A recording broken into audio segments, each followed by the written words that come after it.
after morning, everybody. Welcome back to another gorgeous day here in the wintertime on the Stoney Ridge farm. Just took care of the cows, got them all fed, chickens are fed, everybody's taken care of, gathered the eggs. And I've had a ton of questions on the channel over the last 10 years of producing videos about ponds, about building ponds, about owning a pond, about pond maintenance, about the things you need to know if you buy some property and it has a pond, or if you buy some property and you want to put a pond on it. You dream of having your own fish pond, and make no mistake, that there is a fish pond. It's a fish pond, it's an irrigation pond, it's for livestock water, it's for a little bit of everything. So recreate, enjoy, increase the value of your property, and have a little bit of good food out of it too. How could you go wrong? You could also charge folks to come in and be a member and fish here. You can bring family members here and fish. It's just something that's super rewarding to have on your property. And I know that's probably why you're watching this video, either that or you're sitting at home on the toilet and you're bored. And that's a pond too. All right, little silly toilet joke. You can always go there. So let's talk about this pond first, and we're gonna visit a future pond site, and we're going to visit two ponds that I built on this property, and we're going to talk about the things you need to know. First and foremost, don't build a pond unless you know it's legal for you to build that pond. You can go research it, and this is disclaimer time. Disclaimer, give me a text. Disclaimer! Don't build a pond unless you know it's legal to build that pond. Messing around in a stream or in a waterway is something that's super, super important to know what you're doing. So you gotta know what you're doing. Hire a professional to build your pond if you're gonna do it. Make sure they know what they're doing, all right? Go to your local soil and water office. In every county, pretty much, you have one in the United States. Go to your soil and water people and ask them who's building the best pond. Can I build a pond? Get some brochures, research it, study up, and do what you're doing right now. Watch some videos on it. So this pond was built in 1961. It is about 2 to 2.5 acres-ish, depending on the water level. And when I bought this farm or this property, I could stand right here and you would not know there was a pond right there. The dam was in disrepair, the pond was in disrepair, the water level was not where it is currently. It was running over the backside of the dam, and it was an absolute mess of a disaster.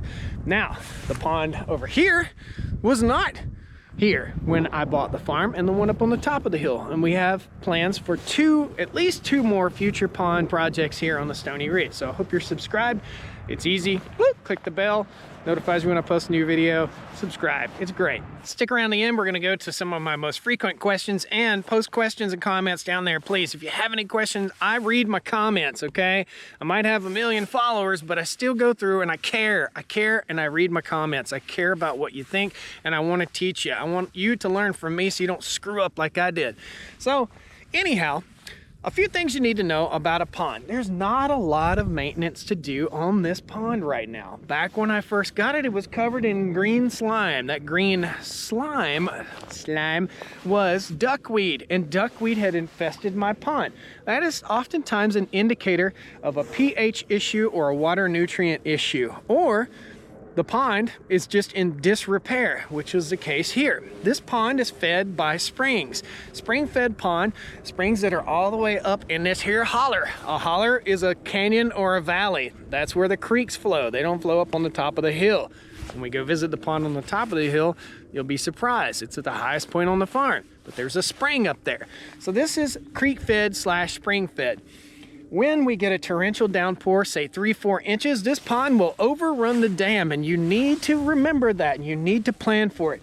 It's 2.5 feet from running over this dam right now, and it will most certainly overrun the dam and run down the backside.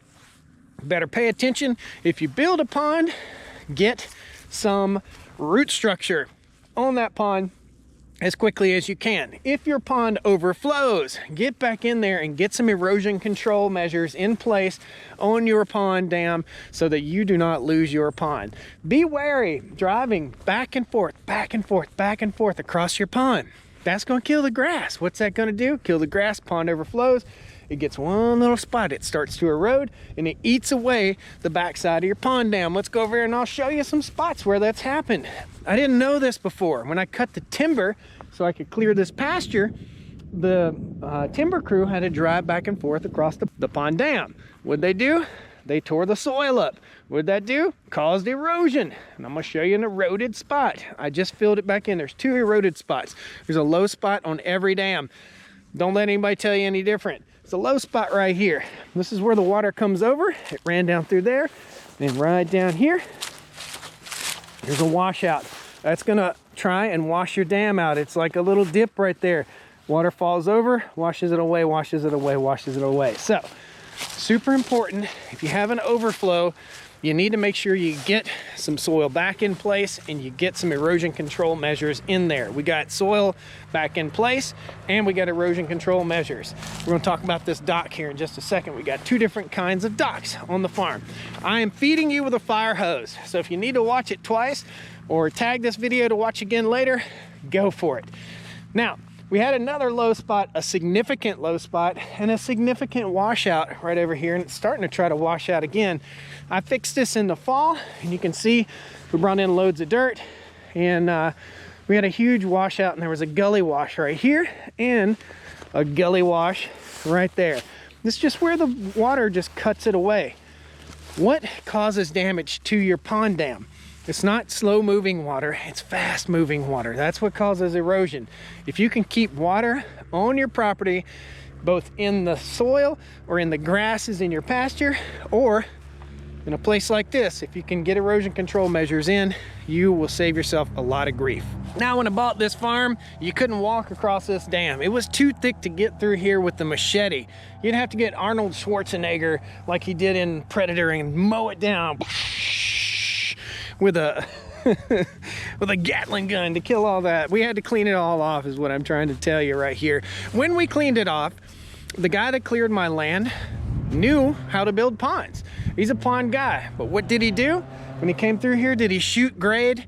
Nope, he didn't. That's why we got 2 low spots right here. You're gonna have low spots, you're gonna have places that settle, but when you build your pond, be sure that the person building it is shooting a grade right there. They got the grading sticks out and they want to make sure, because you cannot eyeball this until that it's level. It's going to wash out, man. It's going to wash out.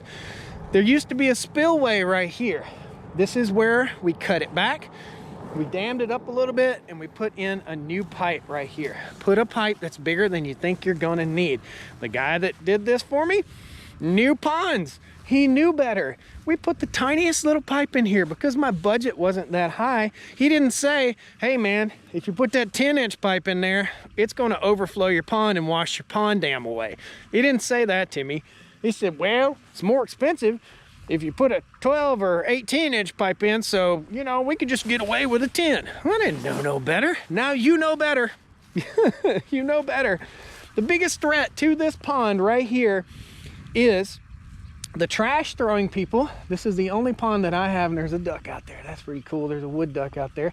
The trash that people are throwing in it from the road up there. I can't swim in this pond. I can't do anything in this pond. I have to be careful when I fish in it.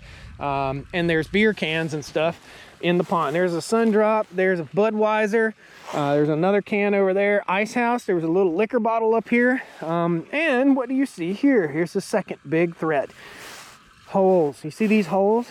That's a hole right there. You see that hole? See that hole? Right here, here, here, here. When I walked up here just a minute ago, something swam off that way. What was it? Stinking muskrat. Muskrats are the biggest danger to your pond, the structure of your pond. The biggest danger to the fish in your pond, in my area, are otters.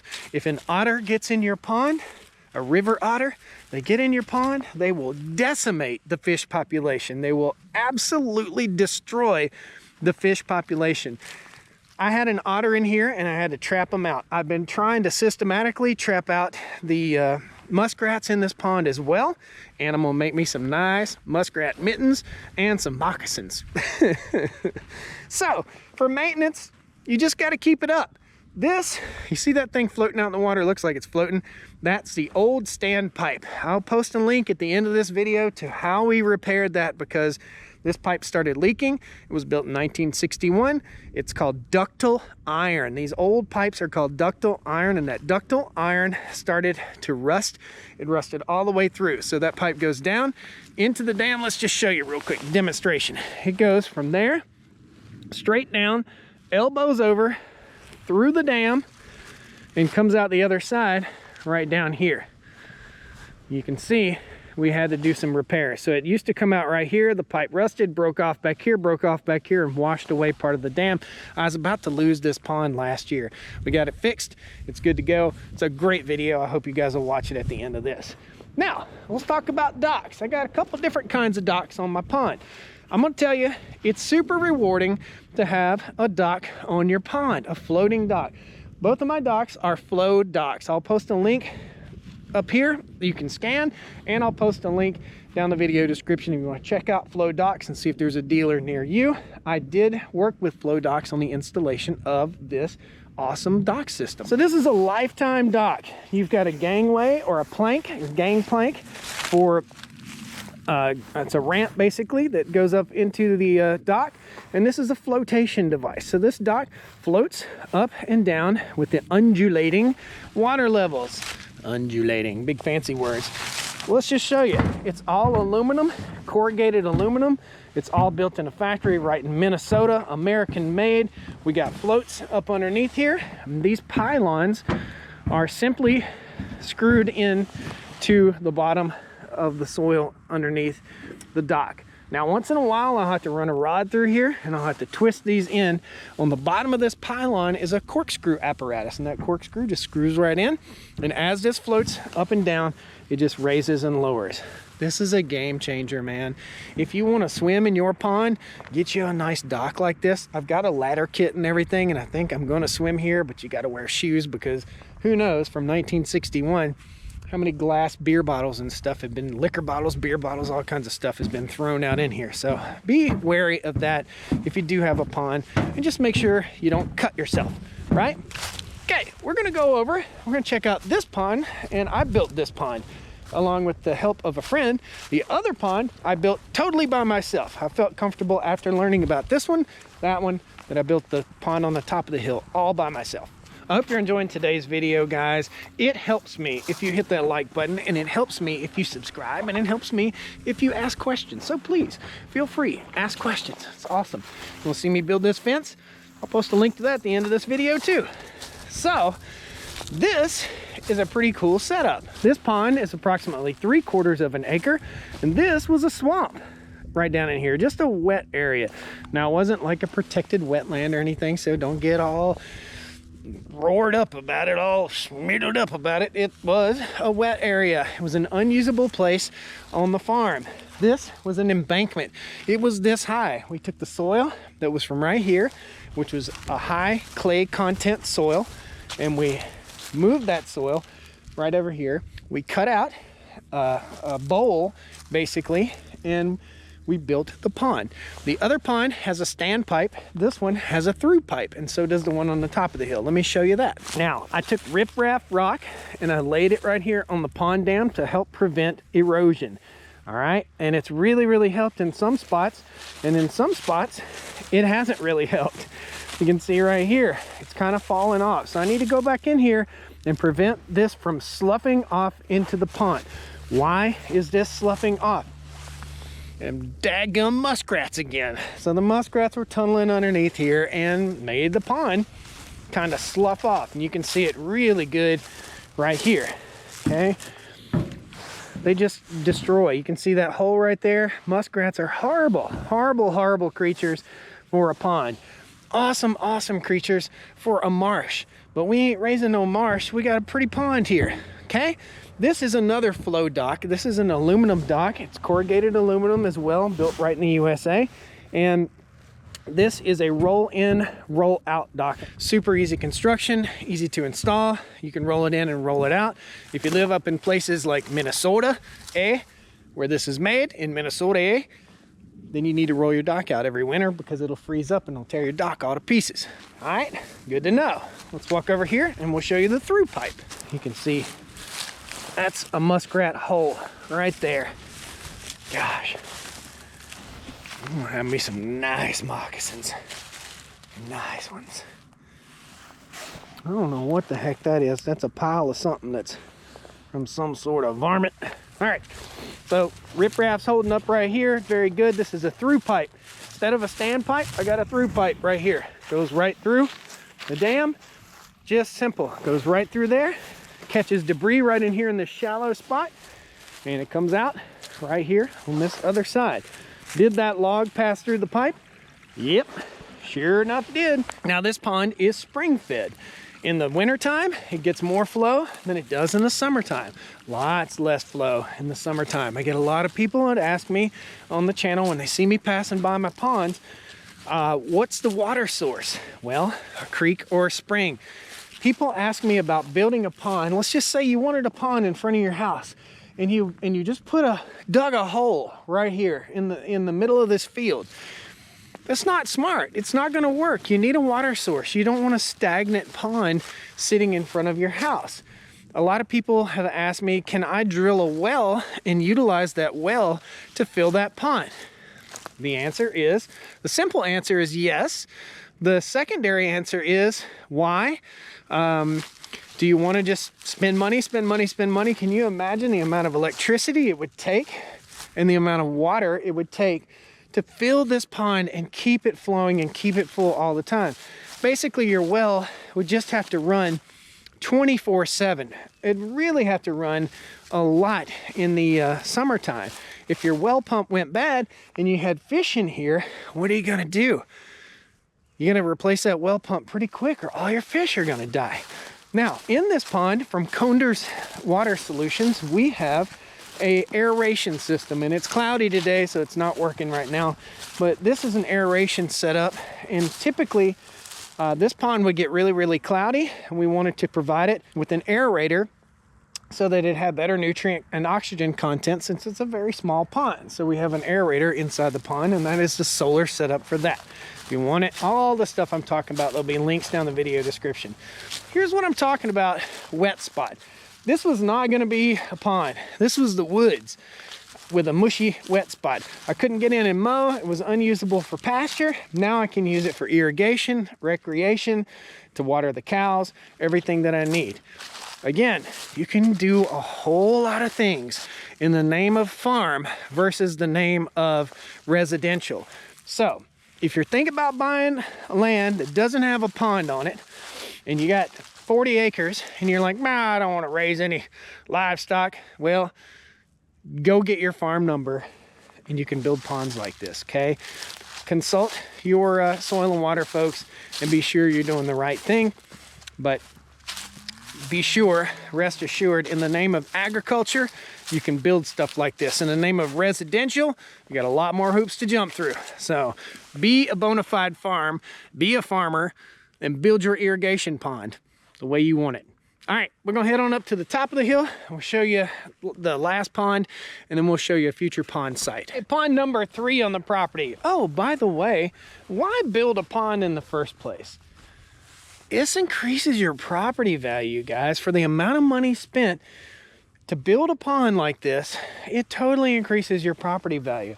So a friend of mine that helps me clear land here on the farm, good friend of mine, his name is Frank, he had 2 extra days on his excavator before they were going to come pick up the rental, and he said, hey man, you want to borrow the excavator? Yeah, daddy, I want to borrow that.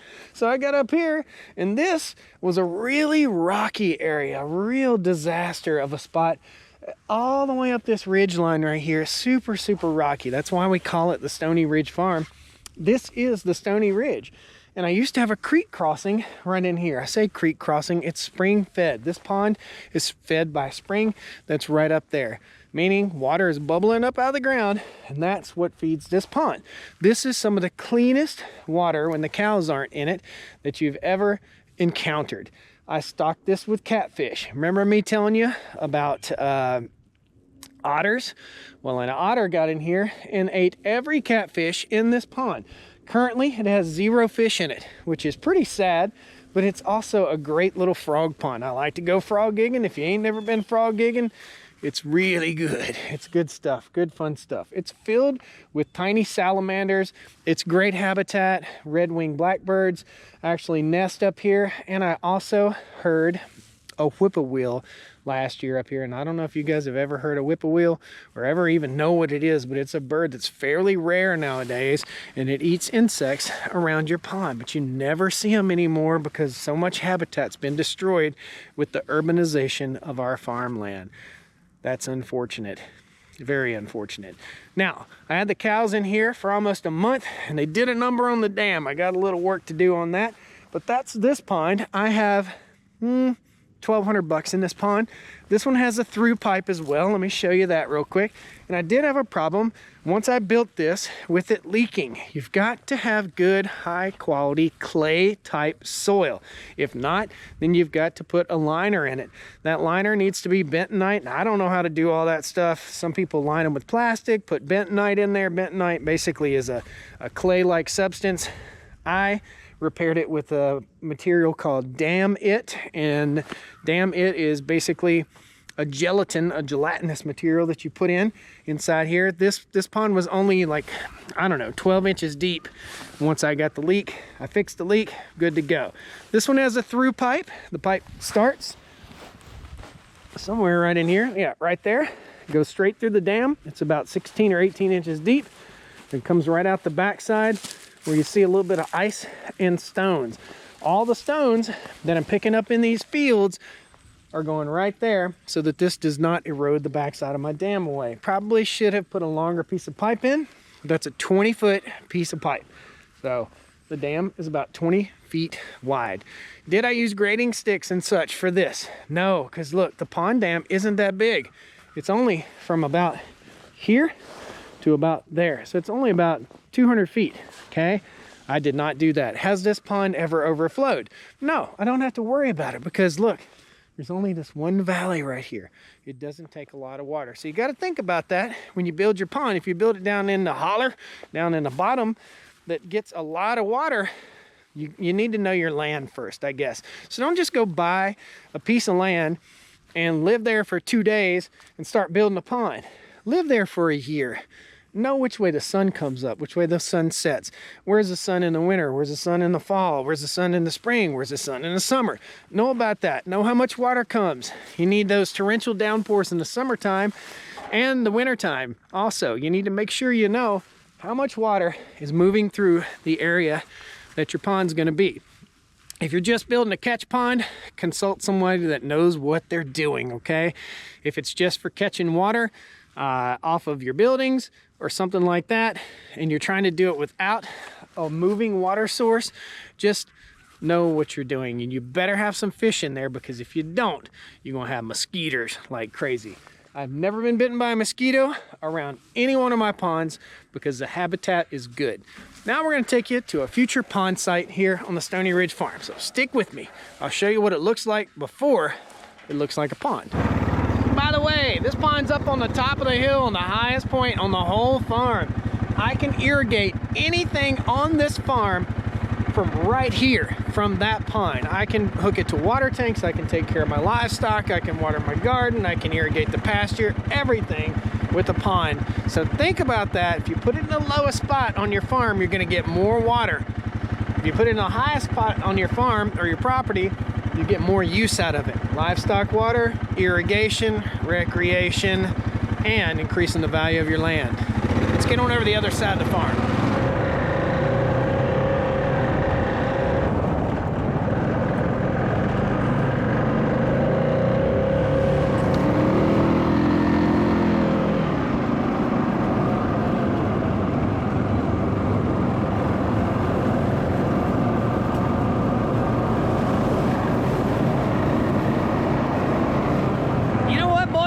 I totally forgot about another pond that's over here that I wasn't even going to show you. I actually have 4 ponds on the property currently, and now I'm right down here near our creek bottom. So there's a very significant creek right in this area, and I had an idea. I came down here to a low spot where the creek bottom is, and all I did was I took the excavator You always need fill dirt on your farm, on your property. I just took the excavator and I dug and I just started digging. And I got way down into the deep, dark, like black clay, almost gray clay. And I dug this pond. This pond is 100% groundwater. It just comes right up out of the ground. I can tell where the water table is on the farm just by judging off of this. Right now, the water table is at the highest point that it is typically in the year. We're in the muddy, marshy month of March. Muddy, marshy March. So you can dig a hole and make a pond. This pond is set up to where I can water the cattle. This is a solar setup right here from Lorentz Solar. There's a solar panel, there's a pump, and there's a hose bib right there. And on sunny days, I can pump this water straight from a water hose over into the cow pasture for the cows to drink. I did build this and I set it up where it was sloped or stepped on the sides. In case a deer or something like that were to fall in it, they could easily get out. That was super important to me. Eventually, I'll use up all of this fill dirt and I'll expand this pond out into here. Very cool. I forgot about that one. Totally forgot. I just dug a hole and it filled up with water. So you can do that, but you can't do it up on the top of a hill, but you can do it down here. This is a catch pond that uses only groundwater. How did I stock this catch pond? It has fish in it. I stocked it by catching fish out of the other pond and releasing them into here. Pretty simple, pretty cool stuff. Now, do you have to stock a pond? No, you don't have to. Egrets and stuff like that that are flying, cranes or whatever we want to call them, local birds, ducks, they carry fish eggs and larvae on their feet. They'll land in that pond right there. Those eggs will hatch in here and eventually it will have fish, magically. That's just the way nature works. All right, let's go over here and show you the other pond site. Giddy up, rawhide. Ho-ho! Right there's the pipe for the next pond. We're already getting ready for it. If you're a fan of the channel, you know this field right here. This is the hay field. This is what's going to be a future hay field for the farm. And this is going to be a future pond site. Let me get up on the hill here. Now, Josh, you told me you couldn't build a pond on the top of a hill. Well, you can't build a pond really on the top of a hill and expect it to get full all the time. Whoa, look at that. It's coyote poo. Man, that is a lot of coyote poop. Oh, this must be a coyote pooping zone. Okay, so we're up on a hill. We're up on a knoll right here. We got some red oaks up here. I'd love to be able to keep them red oaks. These red oaks will probably be on the edge of this pond. Down in this here bottom, you can see it kind of flattens out down there. What we're gonna have to do is we're gonna get in here. There's a significant spring-fed creek. The spring starts about right there, and it goes right down through here to the bigger creek. We're basically right across from that pond that I dug a hole to build. And we're gonna take all this soil that we're standing on right now, and we're gonna work that dirt out, and we're gonna build a big bowl right here, and this is gonna make a 3 to 5 acre pond. There is a cow pasture right here, and there's another cow pasture right on the other side. We might as well just walk over there, show you guys what we got going. You need a water source. That is really the take-home message about this future pond site. And it looks all overgrown and like a disaster, but it's not a disaster. It's gonna be absolutely beautiful. Which brings me to another point. If your water source for your pond is near your neighboring property, you need to make sure you cover your butt on that. You better cover your butt. You better talk to the neighbor. You better talk to somebody, because if you don't and get it in writing, that you may build a pond and the water may back up to your neighbor's property. I don't think we're gonna have that issue here, but we potentially could. The neighbor's property is 150 feet through there. I need to know the level that the pond dam and the water needs to be in order to not encroach on my neighboring property. You wanna make a neighbor mad? Do that. You wanna make a neighbor happy? Maybe as well. So now you can see we've got a valley here. This is a dip. We've got a significant water source right here, and basically we're gonna dam it up. You saw that pasture, and this is gonna go right in between two sections of pasture. And we have this pasture. So the pond is going to separate the two: irrigation, recreation, and taking care of our livestock. Isn't that cool, guys? The pond dam will end about where that brush pile is. It'll just simply go right across there, and we'll have a couple acres of awesome pond over here. Increasing our property value. This is the most private spot on the entire farm. Let me tell you, we get a dock out here, make a nice swimming hole, come back here, be like the Chattahoochee, man. We just get back here and enjoy it. It's gonna be great. Thank you guys so much. Be sure you hit that like button, subscribe to the channel. Love to have you back here on the Stoney Ridge Farm. Hit the bell down there. We'll see you next time. Come on down to the Stoney Ridge. Bring your wife and bring your kids. We're living life pure and sweet. That's the way it's supposed to be, Stoney Ridge.